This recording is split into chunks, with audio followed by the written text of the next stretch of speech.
Le 22 juin 1934 paraissait dans l'Action française la critique de François Vineuil du film Boléro, texte intégral. Le Boléro de Ravel a fait le tour du monde. Il a séduit Hollywood. Voilà une œuvre musicale inspiratrice du cinéma au même titre qu'un roman ou qu'une pièce de théâtre. Composer un ballet d'images, une transposition visuelle du thème fameux, cela ne demandait pas un effort bien considérable. Mais les difficultés, avec le film de 2000 mètres que l'on a entrepris, commençaient avec le scénario. On danserait le boléro. L'intrigue devait donc se dérouler entre danseurs. Depuis Broadway Melody, le cinéma a fréquenté si souvent le monde des coulisses que ce qu'il pourrait encore nous apprendre sur ces drames est bien maigre. La décrépitude d'un artiste, une fois de plus, fera tous les frais de l'histoire. On aurait d'ailleurs pu choisir encore plus mal.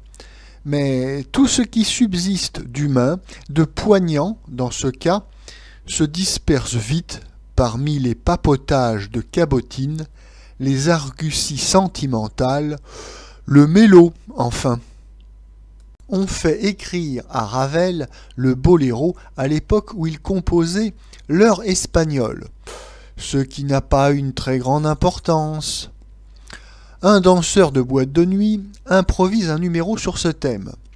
Ce sera le triomphe de sa carrière, mais la guerre ne lui laisse pas le temps de le présenter. Il part, revient gazé, fourbu, sa partenaire est mariée. Il reprend cependant son projet, retrouve sa compagne pour un soir, danse son boléro et meurt de cet effort qu'il n'était plus capable de fournir. Cela est à la fois bien terne et bien excessif. George Raft, le danseur, est sans doute agile, souple. Ce fut d'ailleurs son premier métier. Mais pourquoi produit-on maintenant dans des rôles pommadés celui qui fut l'inoubliable lieutenant de Scarface? Si l'on s'imaginait que le nom d'un grand compositeur français serait ici une garantie de goût, on ne manquera pas d'avoir une lourde déception. La chorégraphie empoulée, les décors clinquants appartiennent aux plus ennuyeux music-halls. Les intentions ne sont pas meilleures que dans Le tourbillon de la danse, Les chercheurs d'or, et les tableaux à grande figuration manquent cette fois. Les modes, heureusement, vont vite en Amérique. Celle de la revue photographiée, espérons-le, ne doit pas tarder de toucher à sa fin.